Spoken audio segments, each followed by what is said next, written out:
welcome back to another YouTube video. In today's video, we are going to talk about the squat.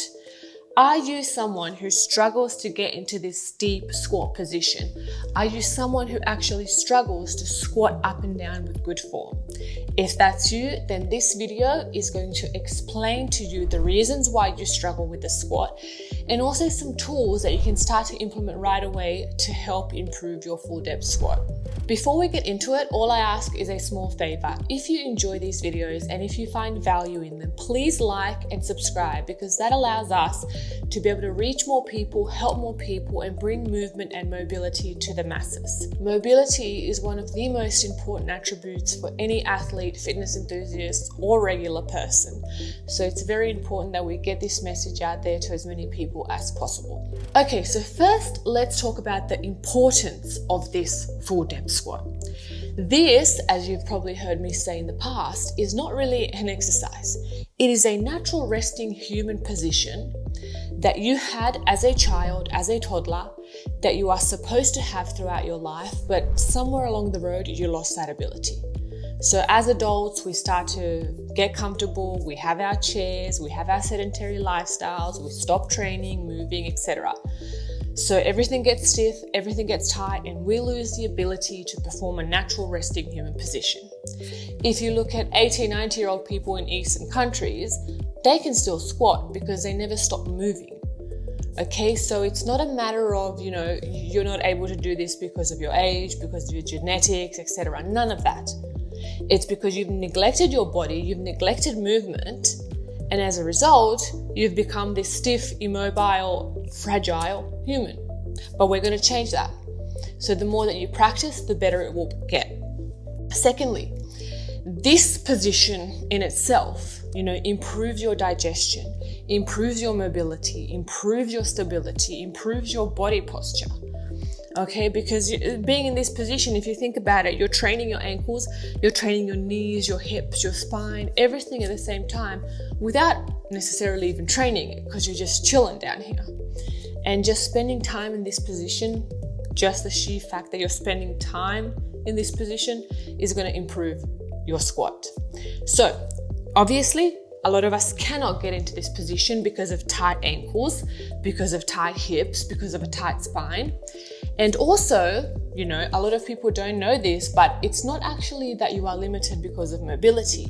You are limited because you don't actually understand the movement pattern.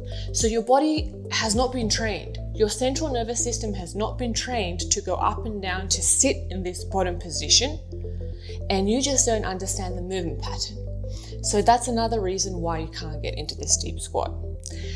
If you can somewhat get into a squat of some kind, what you are going to do immediately is elevate your feet. So here I've got my two trusty yoga blocks, and I'm going to place my heels, just the edges of my heels, and squat down. This already so much easier. Okay, so you're going to find elevating your heels really helps. It takes that pressure off, it allows you to have a more upright position, and it just feels more comfortable. So as you are training towards a squat, this is how you want to be doing this passive squat and, regular squats in general, with your heels elevated. So this will help. If you still struggle to do this, you can hold on to something. So grab a heavy resistance band, attach it to a pole in front of you or your couch, and hold on to it. This will help you. Again, guys, it's about doing the work. So I can give you a lot of regressions, but you're still going to have to do the work. And you know that because nothing comes easy. It comes with practice. It comes with consistency. So get to doing that. I would suggest before anything else, start to implement this passive squat into your daily routine. Okay, accumulate time throughout the day as much as you can. I advise you to do 30 minutes accumulated throughout the day, but you can start with 15. Start with whatever is comfortable for you. Just spend time down here. A lot of our students who come through our program, in the first day, they can't even squat for 30 seconds. By week 4, they're squatting 10 to 15 minutes in a row. So it works, you just have to put in the work. That's that. So let's talk about the issues preventing you from being able to squat. As I said, that's ankles mainly, hips, spine, and the actual movement pattern itself. So to practice the movement pattern, you're going to get your trusty elevation, and you're going to hold on to something in front of you. Hold on to a pole, hold on to a chair, hold on to your couch, and you're just going to go up and down. So you're just going to practice the movement pattern as many times as possible throughout the day. And you're going to find, where is it tight? Where am I feeling constricted? What is going on? But the more that you repeat, the better it will get. You're also going to notice the position of your feet. So you want to make sure that you are shoulder width apart. Some of us will have a wider squat, some of us will have a more narrow squat. It just depends on your proportions. But in general, try to maintain that shoulder width distance with your feet, and try to always keep your knees tracking in line with your toe. So don't allow them to cave in, to cave out, etc. In line with your toe, up and down. And that's the first thing you're going to do. So practicing that squat daily, the movement pattern with assistance, and then also practicing the passive squat, the resting squat daily. Now, it's going to be normal for you to get stiff because, it's not common that we spend a lot of time down in this position. So if you do, your spine will get a little stiff. When you stand up from it, stretch it out, move it about, and it will get better. So as with anything, the more that you do it, the more you're sort of going to get comfortable with it. So I'm going to show you a few exercises that you can do in the comfort of your own home to improve your ankles, your hips, your spine, and this squatting pattern. So with the ankles, typically, the reason why you can't get down is because it's constricted here. Now, the first tip I'll give you is train barefoot. So as often as you can, try to take those shoes off, because training your feet barefoot is the best way to acquire that stability, balance, mobility, proprioception. So just one simple exercise, okay? You're going to get into this sort of half lunge position, and you're going to bend the back leg. So you're going to feel where it's tight, where it's restricted, and you're just going to hang around there for a few reps. And then once you've done your bounces, here I sit. So I'm stabbing my toe here, and I'm really stretching out that big toe and back. And just repeat this 10 times. Okay, so you can hold on to assistance, do whatever you need to do, moving through. This one really targets the knees as well. So you're going to feel it. Again, so I assume that position, bend my knee until I feel the pull inside of the ankle there, big stretch, and then I roll. I sit, this is an amazing stretch for the toes, and I rewind, stretch, and pull. It's hard, you guys. It's not easy. When you bring attention and awareness to your movements, it makes a big difference. So 10 and 10 for your ankles, and then you're going to do some rolls from a squat position. So I'm holding onto the couch here, assisting myself. I roll up as high as I can onto my toes, drive the knees down, lay the feet flat, and then I sit. I sit on my heels.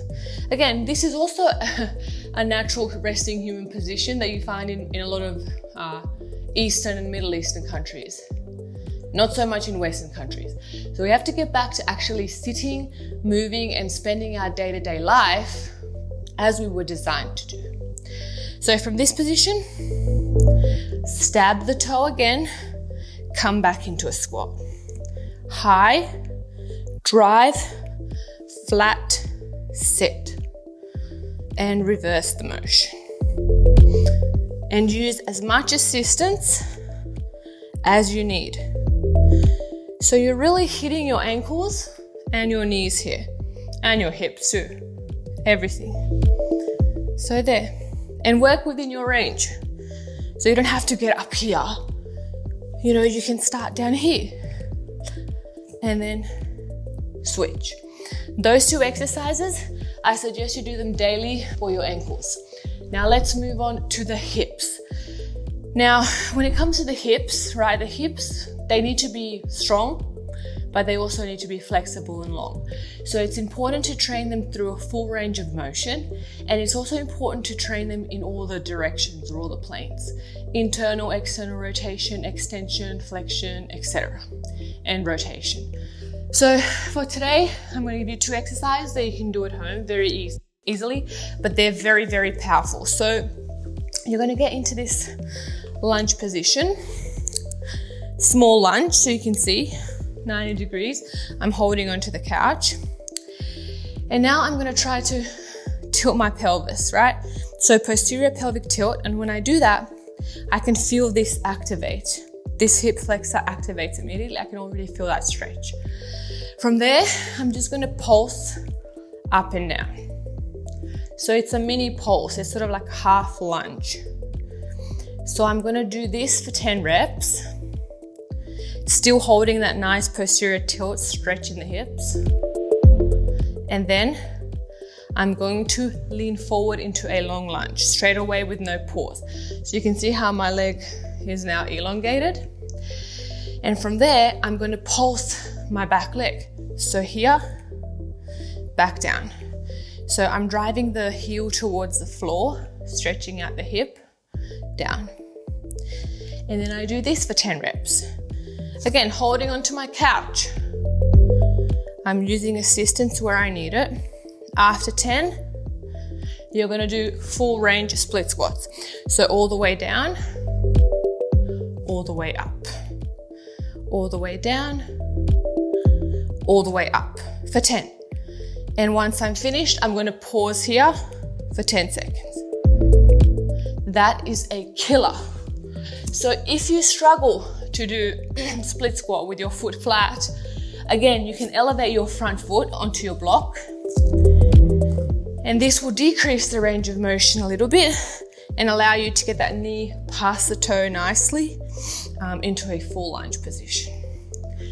So for the hips, and then we're gonna do just a simple hip extension. A lot of people don't even do this one correctly. So it's such a simple drill that you can do at home, starting from the floor. And what I would suggest is that you do it single leg. So from here, I hug one foot to my chest or one knee to my chest, and I lift up as high as I can. Okay, and I hold. Now don't arch your lower back and stick your butt out. Try to posterior pelvic tilt and then stretch. So you can see it's a very small movement, but you're really activating those glutes and those hips. So work with that. If you're struggling with one leg, by all means, you can do with 2 legs. And it's that small movement makes a real big difference when it comes to stretching out the hips and activating the hip flexors. So I would suggest that you do high rep count in that one, 15 to 20. And it goes really well with the previous hip exercise, which was working through flexion. So this one's extension. So there you have 2 for the ankles, 2 for the hips. And now we're gonna look at the spine. So obviously squatting, if your spine is tight, you're gonna be down here, you're not gonna be able to sit upright, things are gonna feel wonky. So we wanna train the spine as well. When it comes to the spine, a lot of people are hyper-focused on keeping their spine in a neutral position, like deadlift style. Real life is not neutral, okay? So you're gonna have unpredictability. So if you want a healthy, flexible spine, you're gonna have to train it in all of its planes. That means flexion, extension, rotation, side flexion, stability, all of it. So keep that in mind. It's not about neutral spines, it's about preparing yourself in training so you can be resilient in life. So with the cat-cow, it's really just a simple drill. You see it all the time in yoga class. So pushing, so you're teaching yourself how to protract, how to separate the shoulder blades. And I'm thinking about pushing the ground away and separating my shoulder blades from that position. And then I'm going to just reverse the motion. So there's actually two variations. So you can go from full protraction to retraction. That means like squeezing your shoulder blades in the back. But with this one, what I want you to do is full protraction and then allow that to sink in, look up. Stretch it out, because then we're really stretching everything from the neck all the way down to the belly button, that anterior chain. So protract, separate the shoulder blades, push, hold for a couple seconds, and then reverse. And look up. And this, you just do it for reps. Really opens up the front of your spine as well as the upper back and shoulders. Now for the spine, I really like the Jefferson curl, because I think the Jefferson curl really targets the whole posterior chain. It helps your hamstrings, it helps your lower back, it helps your upper back. It also helps your lats and your shoulders as well.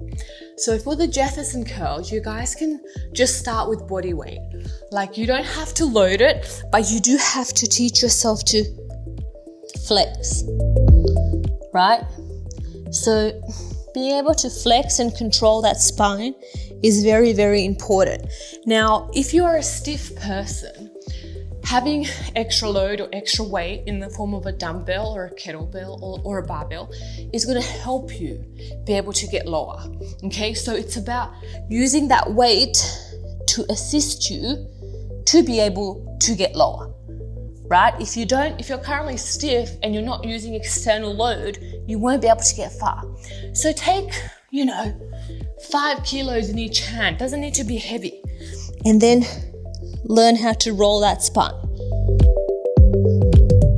And it's about articulating the spine like one vertebra at a time, all the way down. It's a slow movement. So I just suggest you do 5 reps of this per set. And then when you're obviously more flexible, you'll get to come up onto some elevation, and then using that weight to really get more range of motion, right? And then you're building strength, you're building flexibility, you're building stability. I mean, you're just building everything. You're developing a well-rounded, resilient spine that's going to keep you young and healthy for the rest of your life. Because you know the saying, you're only as old as your spine. So if we keep that spine nice and young, you'll be nice and young for a long time. So 2 exercises for the spine, 2 exercises for the hips, 2 exercises for the ankles. So simple, can be done at home. Implement that just for like 10-15 minutes a day. Now, the most important, I go back to that, is just spending time in this position. So coupled with the exercises that I gave you just then, I suggest you do 2 sets of each exercise for 10 to 15 reps. So start with the ankles, go to the hips, go to the spine. Super simple, you can just do it, when you wake up or before training or whatever. And then what you can do also is test your passive squat before the exercises, and then do the exercise and then test your passive squat after the exercises and see if you feel any difference. So yeah, remember with that, just keep elevating your feet, keep using assistance where you need to use assistance, like don't be afraid to help yourself. And then it's all about just bringing attention and awareness into your practice, into the movements, and trying to progress every single time you train. Whether that's more sets, more reps, lower positions, more weight, more awareness, less pain, all of that is progression. So yeah, this will help you guys if you stay consistent with it. So we want to be able to squat, no problemo, anytime, anywhere. And we should be craving this position. Get to work, guys. That's all I can say. These videos help if you do the work. So I want to see you working, and I want to see you progressing, and I want to see you having a beautiful squat. So let me know in the comments how you find these. Even if you're advanced, you should find these difficult if done correctly, because you can always add load to it. And that's the beauty of flexibility and mobility training. Constant improvement through adding load, range of motion, more depth, longer holds, etc. So progress is infinite. All right, guys, that's it for today. Please get to work. Please do the work. It'll help you. It'll make a difference. And let me know how it goes for you. If you want links to videos which complement this squat, then click on the latest one. It's going to help you with the squat routine. And you're going to get to see what I mean when I say you need to spend a lot of time in that squat position for it to get comfortable. That's it, guys. I'm out. Peace out. See you in the next video.